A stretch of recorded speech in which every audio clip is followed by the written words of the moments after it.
Welcome, fans of the Baer Faxt Live from London. And this edition is sponsored by London's Mount Street restaurant, inspired by the culinary history of London. I've complained about that a few times already, but it's great now, and filled with site-specific commissions and artworks. So Mount Street restaurant brings together food and culture in an iconic atmosphere. So obviously, for more info, mountstreetrestaurant.com. So for our final episode today, I think it's always important in publications like the Baer Faxt really try to lean into, we need more often to hear the artist's perspective. We all have from museum directors, curators, collectors, advisors, but one of the things that we try to encourage to have happen is it's often left out a little bit, the artist's vantage point, and maybe my first question might hit that a little bit, but we're joined by Isaac Julien. Do you prefer to be called sir? No, Isaac's fine. Isaac's fine. So we'll just stick to that, to not Sir Isaac or anything like that. No, thanks. Okay. And thank you for joining. You just had a big project start in Italy, but that intro made me think about the role of artists in the ecosystem, and that I'll start by a little story and then get to that. I often would talk to Aggie Gund, who just passed away, who was an important person on the board of MoMA. And I would say to Aggie, why doesn't MoMA have artists on the board? You've got banking, you've got finance, you've got legal, communications, you have all this, but you have no artist ever on the board of directors. And she said, I agree with you, we should, it'll never happen. Now, as an artist, you've been on the board of major institutions. I have, yeah. I'm on the Tate board at the the moment. moment. The Tate board. Yeah, and there's traditionally an artist seat on that board. Yes. What can you tell us Americans about, from your vantage point as an artist on a board, and why that's a good idea? Well, I think sort of, I've been on quite a few boards of different organisations, the Art Fund, one of sort of Ajay Associates' first museums for diverse black arts, photography, one of David's first buildings, and also, several boards. And I think, in a way, the artists on the board usually is there to fulfill different functions. And I think one of those, depending on what board it is, when I was on the Art Fund board, it was really to inform the board about contemporary art, because that was a foundation, went back to Joshua Reynolds, so 250 years, and basically trying to collect arts for the nation, through various museums. And not all the board were very familiar with contemporary art. Why did I say interesting? But being on the board of the Tate, presumably they are interested. But do they want the artist's vantage point? Well, they do. Or do they think they want the artist's vantage point? Well, that's right. Sometimes I think they want it. Maybe they might prefer not to have it. But I think, in a way, the artist is usually there in relationship to, not really curatorial questions, but I think you're there really to have that perspective, to make that sort of intervention.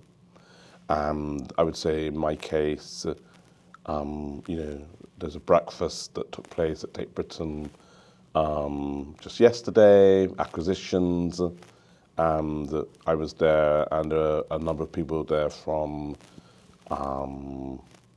trustees of different museums, collectors from around the world. And in a way, one knows them and has a certain familiarity with them. And, I think that helps, with just the kind of general atmosphere. But I think more than that, there's more to do with the kind of critical perspective that you give to the board on occasion, where they really want to have the artist perspective on something.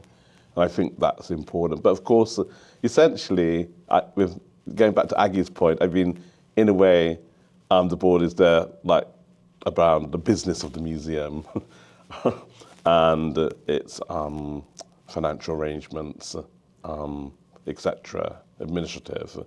But I think the other role, and having been on nonprofit boards and chairs for things not in the art world, the board is responsible for like the ethical and moral principles of the institution. And I think that's where the artist's voice, being in the business, in the world, is most important, that you can stand up and say, listen, this might make us revenue, but this is good or a bad thing about what the meaning of that is. And to be sort of that force for good of like the principles of the art world. Is that a fair? I think 100%, yeah, because I think in a way there's sometimes a necessity to have that voice in a perspective where, you know, other things are kind of guaranteed. But then, you know, of course, in all museums there are issues and questions, and, you know, you just need that sort of artist perspective to give that other point of view. You know, I mean, look, I mean, usually if you're an artist trustee on a board, you could be a single person on that board as an artist voice. In the case of Tate, it's two, you know, but quite often it's been one. When I was on the Serpentine board, I was the only artist trustee on that board for quite a long time earlier in my career. And I remember there was a very famous person in the art world that I knew that was going to come to the board, that the director was interested in working there. But, you know, the other board members weren't so familiarized with that person. And, you know, I'd get a phone call, okay, let's meet up at 6 o'clock in the morning in the city. Let's discuss who this person is. We don't know who that person is, Isaac. So you come on, you're in the art world, you tell us who that person is. Yeah, and so so in a way that was a good role, in the sense that you could play that role in terms of the dissemination of information. Because of course a lot of people on the board in that particular moment, you know, they're in the city, they're in finance, you know, so they don't have the same familiarity, you know, and I would say even, you know, with the Tate, I mean, to a certain extent, you know, there's similar scenarios. Yep. Well, it circles back into what I started to mention to you before, that there's a tendency for artists to not know what's going on in their ecosystem. And we're always curious at Baer Faxt. I can, you know, tell you who subscribes as an artist, and I think in the past you were a subscriber. I was indeed. Indeed. Yeah. And I think it's kind of interesting that you need to really encourage artists to be as aware of what's going on around you, not while you're working in the studio, but what's going on in the museum world, what's going on in the art market, and to sort of cover your eyes and ears, I think puts you at a disadvantage.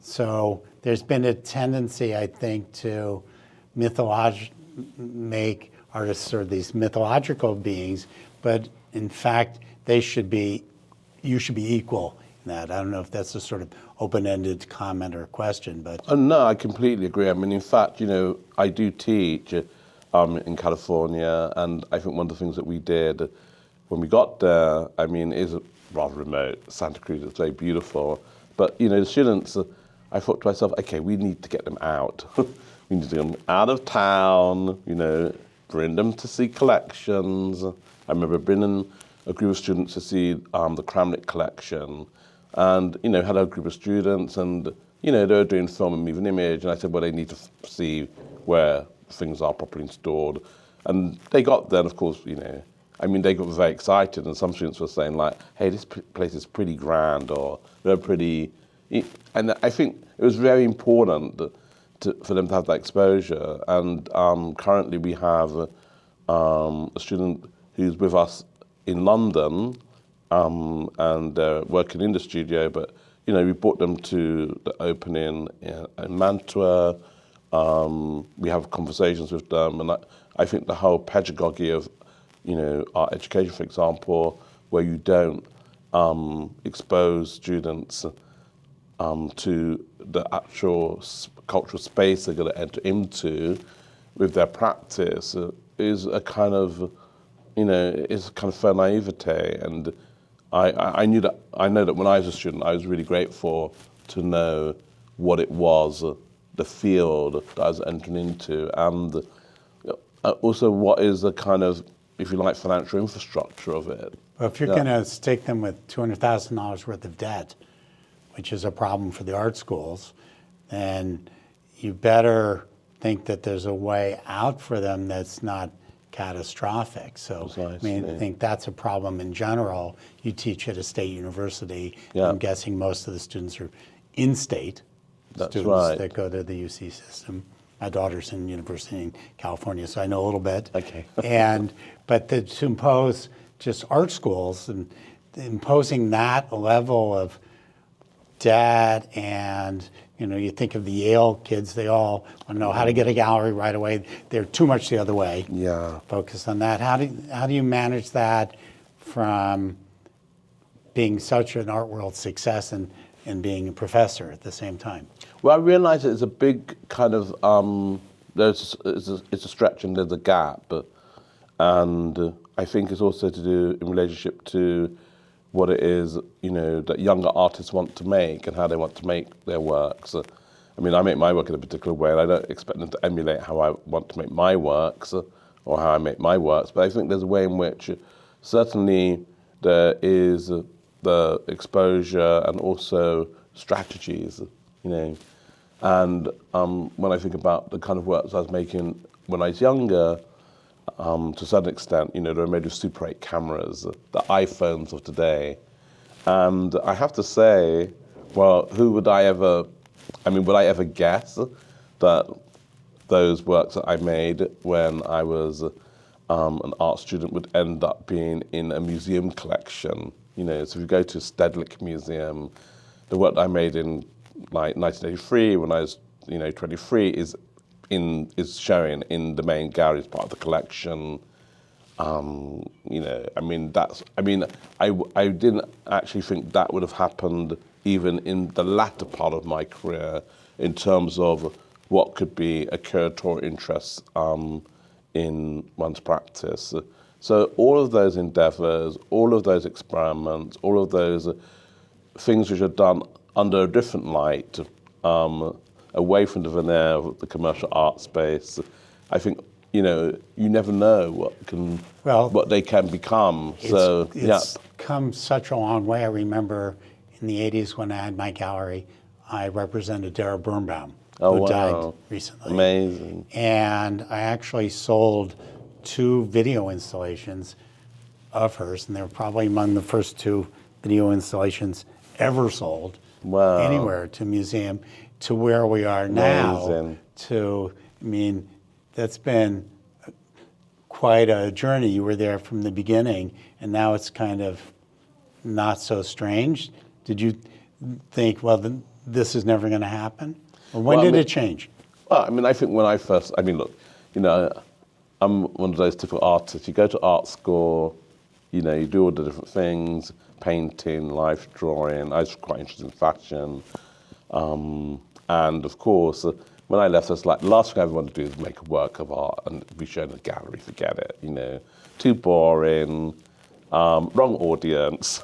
And so I made films, but I think also the art world that I was familiarized with, because my teachers were video artists, and some of them did show in gallery context. It didn't really exist. There wasn't really, what we have today, and when I began, it didn't. They're 2 different moments, and I think, in a sense, so how do you operate in that gap between film, movie, art, video to some degree? They all sort of do those distinctions even matter anymore? Well, no, I don't think they do. And I mean, I think, doing this sort of Prado event yesterday with Elgin drag sets, kind of very fantastic scenography and film, and the blurring between performance and sculpture, and in a way, is the audience. That's the title of the work, and we can see that audiences have changed rather drastically, and there's something that's really interesting, I think, that's being curatorially suggested in what they're doing, and in a way that is a reflection of how much things have changed, and the question of reception to works during this period, which, of course, Darren's first works. I mean, in a way, they made it possible for there to be a whole space for one to, step into. And I think about artworks that have resonated with me over the last 20, 30, 40 years. And it's funny how often I come back to things that surprised me. Like there's a guy named Johan Grimenprez, who showed in Documenta, and it's like, those blew my mind. I think it was more film than art. Dao history was amazing, wasn't it? Was like, yeah, and it was then, a stunning work. And then I get to Shireen Nishat we're talking about, and her films are like, there's an opportunity to wow the audience in a way that a small, discrete plastic work doesn't. And then to Arthur Jafa is like, I remember the first time seeing these things. Yeah, It's like completely. The epiphany, really, I think, is formed with Shireen Nishat work. I don't know if it's Venice 2000 or 1999, but I remember seeing that work and thinking, oh my God, this is so much more exciting than sort of independent cinema or film. It's a possibility. There's a real autonomy, a real freedom, which was offered in that sort of early work. And you do have those works which make a kind of epistemological break, you could say, with Arthur Jafa's work, where it becomes so prophetic, even, if one might, I mean, it's a work which, I was someone who was on the jury and awarded him a prize in Monaco for that work, So it's a work which I greatly respect. Well, tell us about your new installation.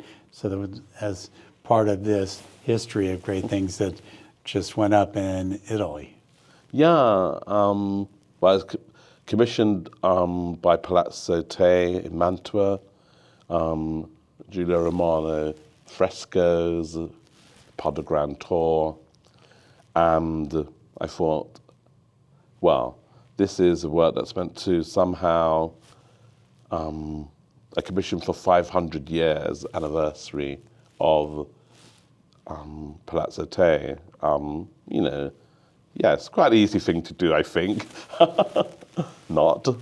And so that took sort of the best part of, well, for me, I mean, a rather short time, 2 years, and it resulted in a work called All That Changes You.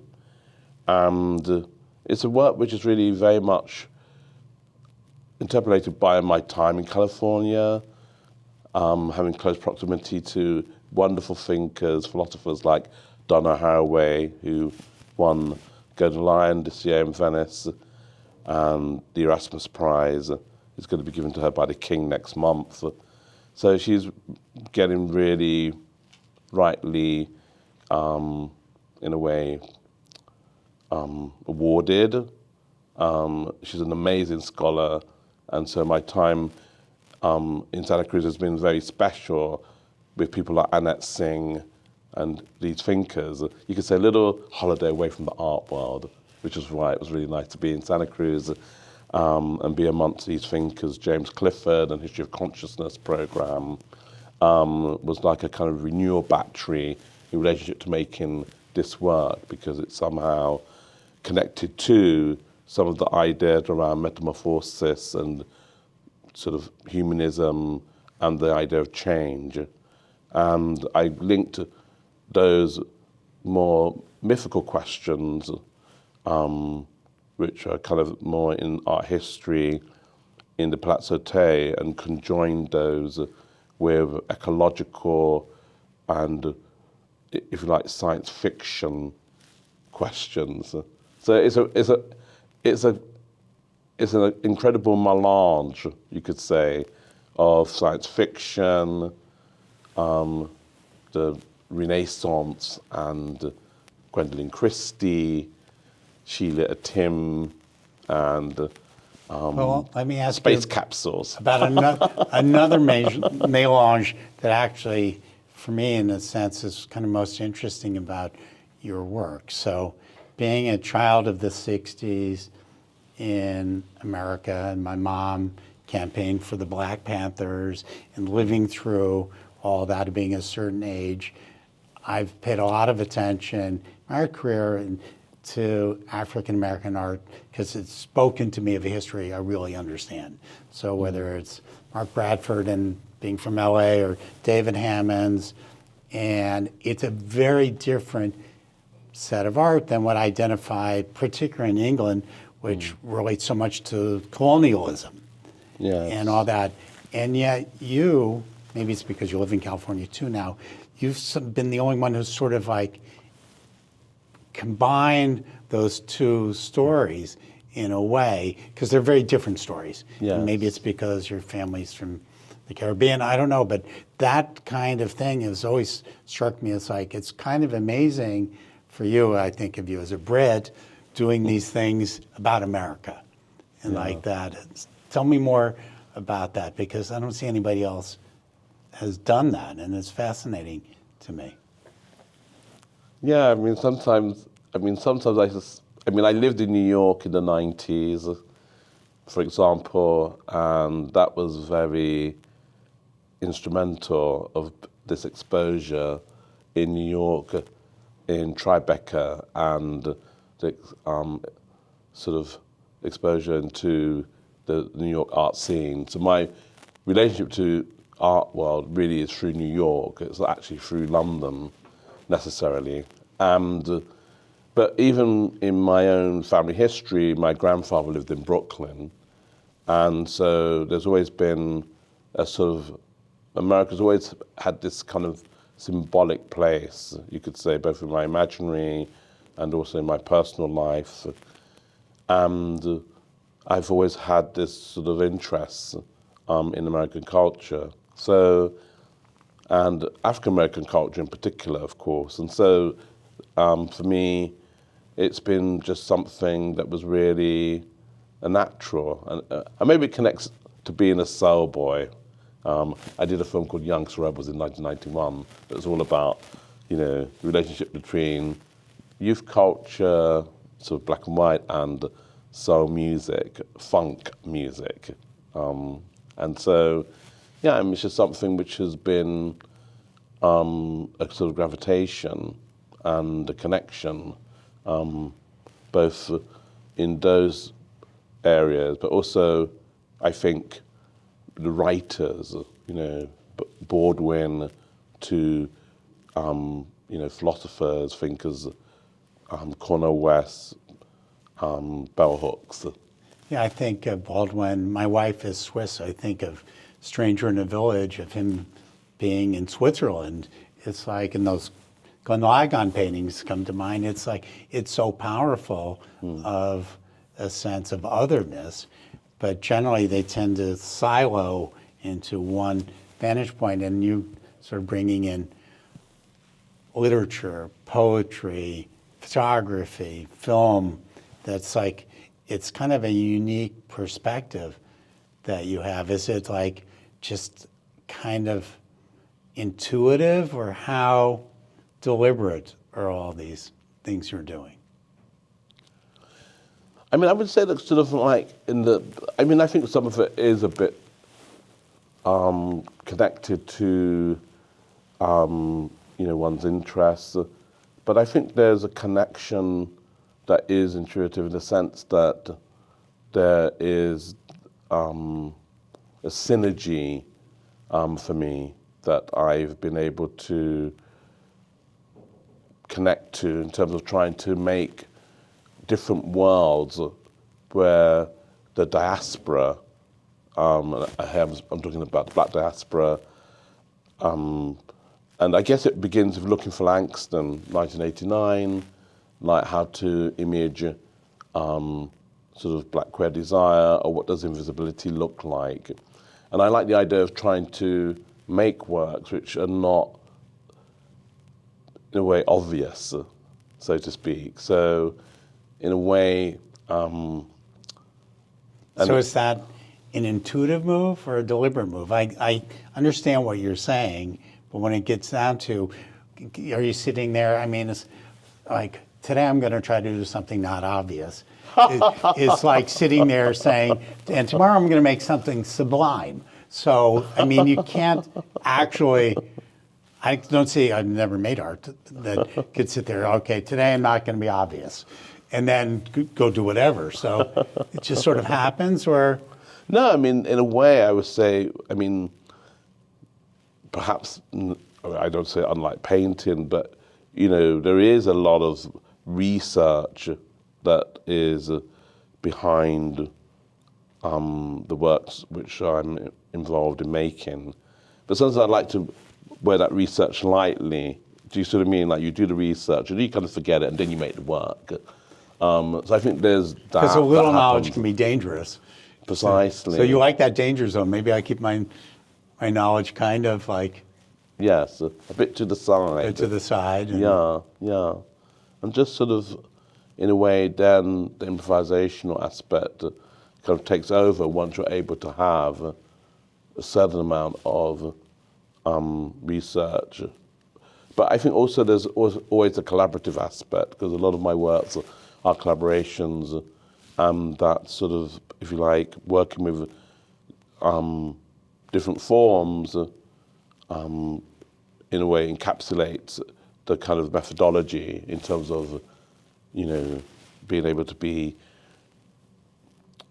able to synergize all those different aspects that you need to do if you make films. Because it's inherently a team.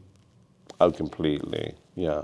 So that allows for more critical feedback? It does. And a painter who's just in there wanking all day, and everybody comes and says, that's great, here's money, or not. That you have to like convince or learn from other members of your team, I think. Yeah, absolutely. I think that can be, I think artists would benefit more by that, having a team around them. Yeah.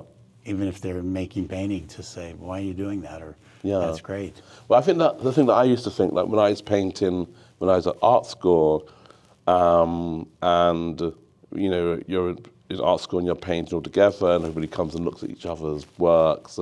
You form your own critics, so to speak, and of course you have people that come visit you. But like after that, it'd be like, okay, that's going to be you and your canvas. It's like, for me, that was like, no, not very exciting.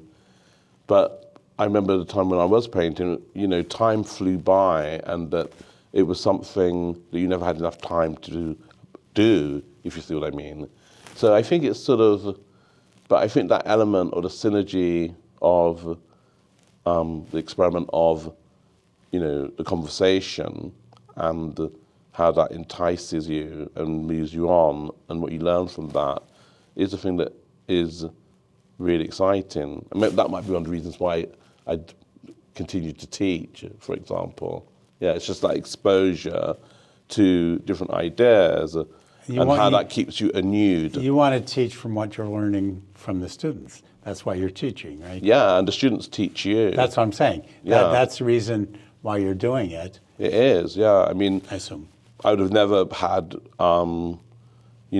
certain music, Harold Budd, I mean, I wasn't familiar with his music, but that student, Joe Finkel, thank you very much, who is doing his research, and he played me his music. I mean, that ended up being a track in Once Again, Statues Never Die. And if I hadn't been in that position to be exposed to that student's knowledge, then that soundtrack would be. And I know for a fact that that's one of the things that makes that work,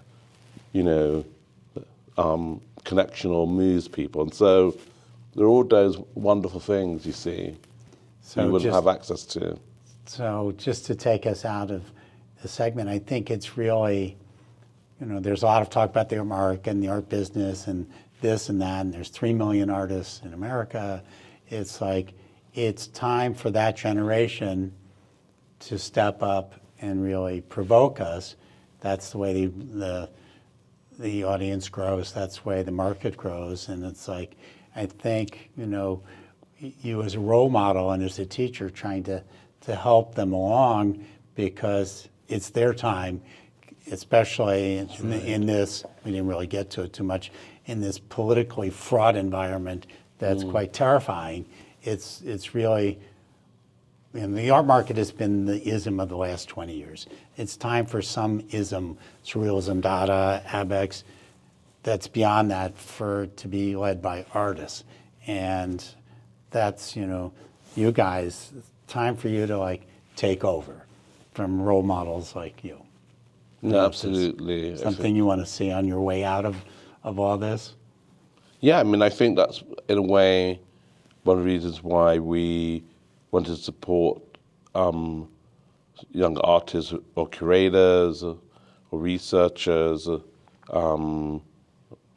who want to teach art history in a contemporary version, so to speak. I mean, they're the reasons why we've tried to create these support networks, which I think it's vital to the lifeblood of how we're going to get out of this, because it's a very difficult period for younger artists working today, and